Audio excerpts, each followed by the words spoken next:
குரு பிரம்மா குரு விஷ்ணு குருதேவ மகேஸ்வரா குரு சாட்சாத் பரபிரம்மம் தஸ்மை ஸ்ரீ குருவே நமஹா. கடவுள் அருள் டிவி நேயர்களுக்கு இனிய வணக்கங்கள். வணக்கம் நண்பர்களே. நமக்கு எல்லா கிரகத்தையும் பற்றி அதிகமான பயம் கிடையாது. ஆனாலும் சனி கிரகத்தை பார்த்தவுடன் ஒரு பயம் வந்துடும். ஏன்னா அவர் ஈஸ்வர பட்டம் வாங்கியனவர், ரொம்ப ஸ்ட்ரிக்டானவர், தாமதமானவர், மந்தன் என்று பெயரும் உண்டு. அவர் இன்னொரு தனகாரகர், அவர் போல் கொடுப்பதற்கு ஆளே இல்லை அப்படின்னு சொல்லுவோம். ஆனாலும் அந்த 7.5 சனி அப்படிங்கிறது எல்லாருக்கும் ஒரு பயத்தை காட்டக்கூடியதாக இருக்கும். அது உள்ளே வரும்போதும் பாதசனியாய் வெளியே செல்லும் போதும் நமக்கு கண்டினியூஸாக பயங்களை கொடுக்கும் அப்படிங்கிறதும், அவர் இருக்கக்கூடிய இடங்களிலே அர்த்தாஷ்டம சனி, கண்டக சனி, அஷ்டமஸ்தனி, கலத்திரத்தில் சனி, ஏகப்பட்ட சனி பகவானை நிலைகளிலும் நமக்கு பயங்கள் உண்டு. அதனால் பலன்கள் பார்த்து, சார் ரொம்ப கிளியராக இருக்கணும் சார் அப்படின்லாம் இருப்போம். நேர்மையாக இருக்கிறவங்களுக்கு ஒன்றும் பயம் இல்லை. நேர்மை தவறிவர்களுக்கு எப்படியானும் பிரச்சனை பண்ணுவாங்க அப்படின்னு சொல்லுவாங்க. வீடுகளிலும் ஒரு வழக்கம் உண்டு. இப்போல்லாம் ஃப்ளாட் சிஸ்டம் ஆகிடுச்சு. முன்னெல்லாம் இண்டிவிஜுவல் ஹவுசஸ் இருக்கும்போது வெளியிலலாம் எங்கன்னா போயிட்டு வந்துட்டாங்கன்னா காலை குதிகால் அலம்பிக்கிறது அப்படின்னு உண்டு. காலின் பின்புறத்தை நல்லா தண்ணி ஊற்றி தேய்ச்சி அலம்பிப்பாங்க. ஏன்னா சனீஸ்வரன் அது வழியாக தான் உள்ளே வருவார் அப்படின்னு ஒரு கோட்பாடு உண்டு. இப்போல்லாம் ஃப்ளாட் ஆனதுனால நேரம் வீட்டுக்குள்ளே போயிடுறாங்க.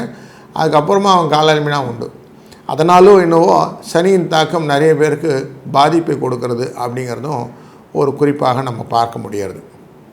இப்படி இருக்கக்கூடிய சூழ்நிலையில் சனி பகவான் காலபுருஷத்துக்கு 10ஆம் இடம் 11வது இடம் அப்படிங்கிற இடம், கர்மஸ்தானாதிபதி. கர்மம் என்றால வேலைன்னு அர்த்தம். அப்போ வேலை தொழிலுக்கான அதிதேவதை யாருன்னா இந்த சனி. ஏன் அப்படி சொல்கிறாங்க அப்படின்னா, சனி கிரகத்தை சுற்றிலும் இருக்கக்கூடிய தூசிகள் போன்ற பாட்டிகள் சுற்றிக்கிட்டே இருக்கும். அப்படி யார் வேலை செய்கிறாங்களோ பின்னாடி ஒரு ஆட்கள் கூட்டமே இருக்கும் இல்லையா, அந்த கூட்டம் தான் சனீஸ்வரனை தெம்பாக வச்சுக்கிறது அப்படின்னு அர்த்தம். சனி ராகுவை போன்றவர். அதனால்தான் ராகு எப்படி பிரம்மாண்டமாக செய்யக்கூடிய விஷயங்கள் எல்லாம் முதல்ல செய்வார். அதுக்கு சுருக்கமாக தான் பண்ண தெரியாது. செவ்வாயும் கேதுவும் ஒன்று, சனியும் ராகுவும் ஒன்று அப்படின்னு சொல்லுவோம் இல்லையா. அப்படி எதையுமே பிரம்மாண்டமாய் பண்ணி கொடுக்குவது, லாபமும் அப்படித்தான். அதனால தான் வெற்றிக்கான இலக்கு கும்பம் அப்படிங்கிற இடத்தையும் இந்த சனீஸ்வர பகவான் தன் வீடாக வைத்திருக்கிறார். சனி சூரியனிலிருந்து ரொம்ப தூரம் தள்ளி இருக்கிறார். இருட்டு கிரகம் அப்படின்னு சொல்லுவோம். அதனால் அது மட்டும் இல்லை, உறைந்து போவது அப்படிங்கிற தன்மை உண்டு. இது எப்படி புரிஞ்சுக்கலாம்னா, வீட்டில் எல்லாம் ஃப்ரிட்ஜ் இருக்கு இல்லையா, இந்த ஃப்ரிட்ஜில் இருக்கிற ஐஸ் க்யூப் எல்லாமே சனி தான். ஃப்ரிட்ஜே சனீஸ்வரனை சேர்ந்தது. ஒரு உணவை பாதுகாப்பது அப்படின்னா சனீஸ்வரன் வைத்து கொண்டால், அது கெட்டு போச்சுன்னா ராகு ஆகிடும், விஷமாக மாறிடும். அப்படிங்கிற தன்மையை இரண்டும் ஒருங்கை கலந்தது இந்த சனியும் ராகுவும் சேர்க்கை அப்படின்னு மனதில் கொள்ளுங்கள். இப்பொழுது நடந்து கொண்டு இருக்கிற காலகட்டங்களிலே ராகுவானவர் கும்பராசியிலே இருக்கிறார், சனி பகவான் மீனராசியிலே வக்ரகதியிலே இருக்கிறார். அதாவது சனி பகவான் மீனராசியிலே இருக்கக்கூடியவர் இந்த ராகுவை தொடுவது அப்படிங்கிற தன்மையில் போயிட்டுருக்கார். 12ஆம் இடம்னு காலப்புருஷத்துக்கு அங்கிருந்து 11வது இடத்தை தொடுவதாக செல்கிறார். அங்கே ராகு இருக்கிறார். இந்த ராகு ரிவர்ஸ் கிரகம், அவரோட ரிவர்ஸாக இவரும் போகிறார். இப்போது மாற்றம் வருகிறது. நவம்பர் 28ஆம் தேதி இந்த வக்ரம் அப்படிங்கிற தன்மை முடிந்து 29ஆம் தேதியிலிருந்து நேர்வழி பாதையிலே செல்ல போகிறார் அப்படின்னு தெரிகிறது. இந்த நேர்வழி பாதையிலே செல்லக்கூடிய இந்த சனீஸ்வர பகவான் தன்னுடைய ஆட்சி இடமான மகர கும்பத்தை விட்டு மீனத்துக்கு செல்லக்கூடியது மேஷராசிக்கு செல்கிறார். மேஷராசியிலே சனி நீச்சம் என்கிற கதியை அடைவார். இது எப்படி புரிஞ்சுக்கணுன்னா, சனி அப்படிங்கிறவர் ஆயுள்காரகன். இங்கிலீஷில் ஆயில், OIL அப்படின்னு சொல்லக்கூடிய ஆயிலுக்கும் இவர் தான் காரகன். க்ரூட் ஆயில், பெட்ரோலியம், அந்த மாதிரி விஷயங்களுக்கும் இவர் தான் தன்மையாளர். பூமிக்கு அடியிலிருந்து எடுக்கக்கூடிய எண்ணெய்கள். அப்போ பெட்ரோலியம் ப்ராடக்ட்ஸ் எல்லாத்துக்குமே இந்த நீச்சகதியான மேஷராசிக்குள்ளே போகும்போது ப்ரைஸ் ஹைக் ஆகிறதுக்கு ஜாஸ்தி ப்ராபபிலிட்டி இருக்குது அப்படின்னு தெரிகிறது.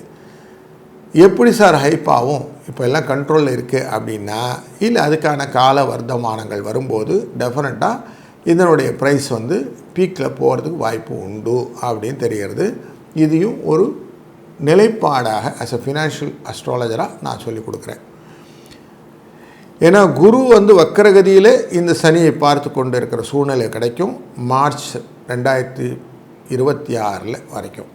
அப்படிப்பட்ட சூழ்நிலையில் இந்த சனி பகவான் நேர்பார்வையாக நேரடி மூமெண்ட்டாக கொடுக்க ஆரம்பிக்கும்போது ஸ்லோவாக தன்மைகளே போர் என்ற குணங்கள் வரும். அந்த போராட்ட குணங்கள், போர் என்ற குணங்கள் நேச்சுரலி இந்த ஆயில் ரிலேட்டடாக நிறைய ஹைப்பு கொடுக்கறதுக்கு ப்ராபபிலிட்டி இருக்குது அப்படிங்கிற இண்டிகேஷனையும் மனசில் வைத்துக்கொள்வோம். சனி பகவானின் இந்த வக்கர நிவர்த்தியானது பொதுவில் செலவு ஜாஸ்தி இன்க்ரீஸ் பண்ணும். எப்படிப்பட்ட செலவுகள் அப்படின்னா, வெளிநாட்டு வர்த்தக தொடர்பு கொண்ட செலவுகளையும், கொஞ்சம் இல்லீகல் டிரான்சாக்ஷன் பண்ணுறவங்களெல்லாம் அடி வாங்குற மாதிரியும் நடக்கக்கூடிய சூழ்நிலையை இந்த சனி பகவான் ஏற்படுத்துவார். அப்போ எப்போல்லாம் ஃபெமா அப்படிங்கிற ஆக்டில் இருக்குது, ஃபெரா அப்படிங்கிற ஆக்டில் இருக்கிற எதையான கடத்துறது அப்படின்னு சொல்கிறாங்க இல்லையா, அந்த கடத்தல் வேலைகள்லாம் செய்வங்கள்லாம் நிறைய பேர் மாட்டக்கூடிய சூழ்நிலையை இனிமேல் கொடுக்கக்கூடியது இந்த வக்கர நிவர்த்தி காட்டி கொடுக்கும். அதுபோல் யாரெல்லாம் இந்த போதைக்கு அடிமையாகி போதைப் பொருளை கடத்துவது அப்படின்னு சொல்கிறாங்க இல்லையா, இவங்களும் இந்த காலகட்டங்களில் சிக்கிக்கொள்வதற்கான வாய்ப்புகளை இந்த சனி பகவானின் வக்கர நிவர்த்தி ஏற்படுத்தி கொடுக்கும். ஏன்னா இப்போ தொட்டுக்கிட்டு இருந்தது ராகுவை தொட்டார், இப்போ திரும்புகிறார். அதனால் இனி சீச்சி இந்த பழம் புளிக்கும் அப்படிங்கிற ஸ்டேஜில் திரும்புறதுனால கொஞ்சம் கொஞ்சமாக இந்த இல்லீகல் டிரான்சாக்ஷன்ஸ் இருக்கிறவங்கெல்லாம் மாட்டுவதற்கு, சிக்கிக்கொள்வதற்கு, சட்டத்தின் பிடியில் தண்டனை அனுபவிப்பதற்கு வாய்ப்புகள் நிறைய இருக்குது அப்படிங்கிற இண்டிகேஷன் நம்பர் 1. ரெண்டாவது இண்டிகேஷன், இது எல்லாமே கடல் நிலை தடந்து, அந்த மீனராசிங்கிறது கடல் நிலை, கடல் சார்ந்தது. இப்போ கடல் சார்ந்து செய்யக்கூடிய காரியங்கள் எல்லாமே யாரெல்லாம் எக்ஸ்போர்ட் ரிலேட்டடாக பிஸ்னஸ் பண்ணிட்டு இருக்கிறாங்களோ அவங்களுக்கெல்லாம் ஓவர் நைட் ஆப்பர்ச்சுனிட்டி அப்படிங்கிறது கிடைக்கும். மூன்றாவது, மறைந்த தொழில் அப்படின்னு சொல்லிட்டு சிலவங்க முகத்தையே காட்ட மாட்டாங்க. யாரெல்லாம் டைரக்டர்ஸ் அப்படிங்கிறவங்க ஃபிலிமில் கேமராவுக்கு பின்னாடி இருப்பாங்க, முகம் முன்னாடி வராது, நடிகர்கள் முன்னாடி இருப்பார்கள். இவர்களுக்கு தன் உழைப்பினால் வரக்கூடிய பலன்களையும் இன்டைரக்டாக இந்த பெனிஃபிட்டை கொடுத்துடக்கூடியது இந்த சனீஸ்வர பகவானின் இந்த பின்புலத்திலிருந்து இயக்கும் தன்மை. அதனால் இவங்களும் இந்த இடத்துல ஒரு முக்கியமான பங்கை வகிக்கக்கூடிய வாய்ப்புகள் உண்டு.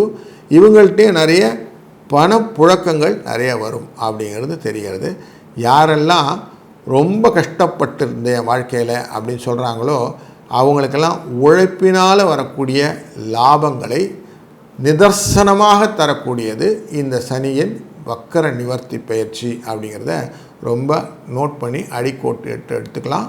இதுதான் நிதர்சனமாக இந்த வக்கரத்தின் நிவர்த்தி தரக்கூடிய பலன்.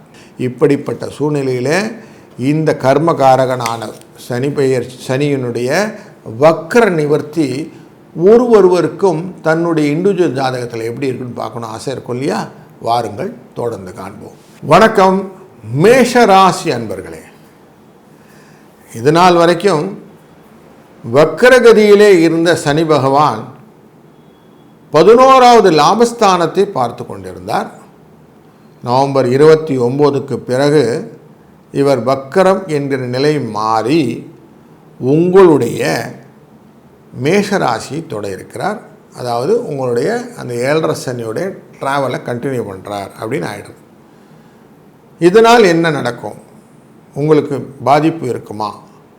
7.5 சனியினால் வரக்கூடிய நிலைப்பாடு என்ன அப்படின்னு தெளிவாக பார்ப்போம். முக்கியமாக உங்கள் ராசியை தொட வருவதனாலே சனி மந்தன் மட்டுமல்ல, உங்கள் ராசியிலே நீச்சத்தன்மை கொண்டவர். அதனாலே புத்தியிலே நிறைய மாறுபாடுகள்.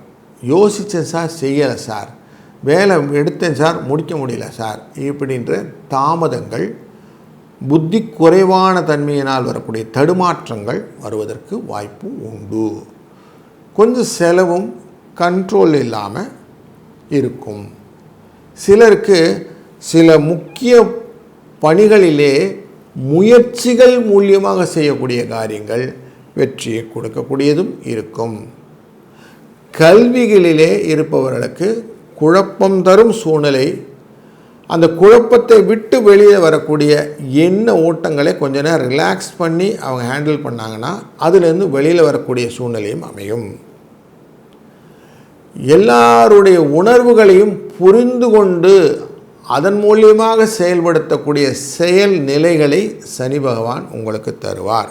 இது அவசியம். நம்ம சொல்லுவாங்க ஆங்கிலத்தில் put yourself in other shoe அப்படின்னு சொல்லுவாங்க. இந்த மாதிரி அடுத்தவருடைய நிலைப்பாட்டிலே உங்களை நிறுத்தி கொண்டு அதன் பின்னே செயலாற்றுவது சனியின் தன்மை. இதை நீங்கள் பழகுங்கள். அதனால் எடுத்ததுமே எந்த டிசிஷன் டக்குன்னு எடுத்துக்கிட்டே போகாமல் கொஞ்ச நேரம் அமைதியாக அந்த சூழ்நிலைக்கேற்றவாறு உங்கள் மனநிலையை மாற்றிக்கொண்டு யோசித்தீர்களானால் சனி பகவான் உங்களுக்கு நிச்சயம் நல்ல வெற்றியை தருவார். வியாபாரத்திலும் அப்படியே மந்தமதாசார் போகுது அப்படின்னு சொல்லுவாங்க.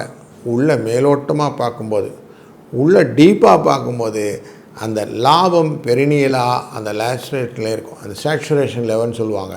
ஒரு பீக்கில் போயிட்டு அப்படியே லைனில் போயிட்டே இருக்கும். அந்த மாதிரி லைனில் கொடுத்துக்கிட்டே இருக்கும்.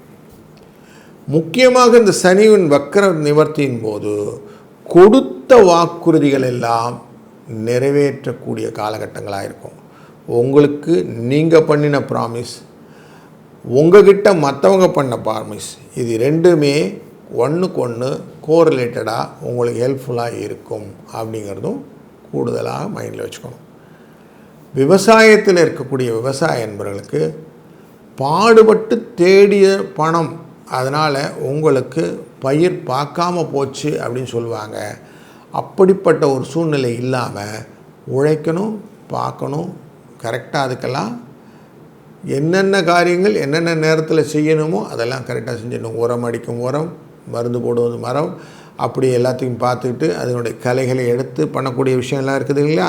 அப்படி நீங்கள் செய்வீர்களானால் அதுக்கான ஊதியம் டெஃபினட்டாக உண்டு. அதனால் அதுக்கான அக்ரி ரிலேட்டடான ஆர்வம் படித்தவர்கள் நிறைய வருவதுக்கும் இந்த மேஷராசிக்காரர்கள் வருவாங்க. இப்போ சிலருக்கு எதிர்பாராத சில உதவிகளும் அப்பர் ஹேண்டுன்னு சொல்லுவான், வெளிநாட்டிலிருந்து வரக்கூடிய ஒரு சப்போர்ட்டும் இந்த காலத்தில் உண்டு அப்படிங்கிறதும் கூடுதலான செய்தி. அதனால் உங்களுக்கு ஒரு திறம்பட செய்யக்கூடிய காரியங்கள் எல்லாத்துக்குமே லாபம் அப்படிங்கிற நோக்கத்தை கரெக்டாக உங்களுக்கு என்ன லாபமோ அது வரைக்கும் இருக்கக்கூடியதை நீங்கள் பெற்றுக்கொள்ளக்கூடிய ஆப்பர்ச்சுனிட்டியை டெஃபினட்டாக சனி பகவான் நிறுத்து கொடுத்துருவார். ஏன்னா உங்கள் காலச்சக்கர புருஷத்துக்கும் உங்களுக்குமே 10க்கும் 11க்குரியவர் தானே. அதனால் லாபத்தை எந்த விதத்துலேயும் உழைச்சதுக்கேற்ற காசு அப்படின்னு தனியாக எடுத்து வச்சுருவார். எந்த விதத்திலையும் குறைக்க மாட்டார் அப்படிங்கிறது ஆணித்தரமாக நம்பலாம். வேலை இல்லை அப்படிங்கிறவங்களுக்கு வேலைக்கான முயற்சி செய்யும்போதே நல்ல வேலை செய்வான் அப்படிங்கிற பேரோடு இருந்தீங்கன்னா உங்களுக்கு வேலை நிச்சயம் அப்படிங்கிறது கன்ஃபார்ம். அதுபோல் யாரெல்லாம் துணிச்சலோடு செய்கிறீங்களோ, எதையும் தைரியமாக செய்கிறீர்களோ அவர்களுக்கும் ஆப்பர்ச்சுனிட்டி பெனிஃபிட் நிறைய இருக்குது அப்படிங்கிறது தான் இந்த சனிப்பெயர்ச்சி வக்ர நிவர்த்தி உங்களுக்கு சொல்லிக் கொடுக்குற தன்மை. அப்போ பணம் வரும், தொழிலில் அபிவிருத்தி இருக்கும், நல்லது ஒரு மூமெண்டமில் கல்வி நிலையே கொஞ்சம் மந்தமாக இருந்தாலும் செய்யறதுக்கு வாய்ப்புகள் இருக்கும் அப்படிங்கிறது தெரிந்து கொண்டோம்.